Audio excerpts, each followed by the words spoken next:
bilaganmi qo'ylar? Toza skirt qo'lingiz bilan tevermang, tем более qimmat sizga to'g'ri kelmasa kerak. Nari chiqib ketgan narsani ko'rib qoling.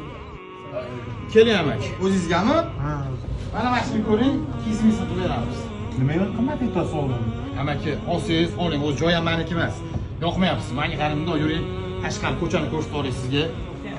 Assalomu alaykum. Bola yaxshimisiz? Men bular bilan muomala qilasizlar, aka. Tepada kameradan ko'rib turibman, Jamol ham jirkib tashyapti. Hozir bular olasan, borib qo'lni nima so'rasalar, hamma narsani olib berasan, tushundingmi? Aka, siz men bilan xonamga chiqing. Ukam hammani oldi mana shu tashlashni yoqman. Menga qara ukam, bu do'kon yetim yesirlarga yoki beva becharalarga ochmagansan, u saxovat do'kon emas-ku bu. Siz haydab solgan odamingiz bilasizmi kimligini o'zi? Otam olamdan o'tgan paytlarda menga yordam bergan, qo'limdan tutgan inson bo'ladi o'sha odam. Bu faktni ochilishiga shu odam sababchi. Arizangizni yozingni bo'shab keting. Bu birinchi emas o'zi. Qancha kim ertaga bunaqa muomala qilasizlar?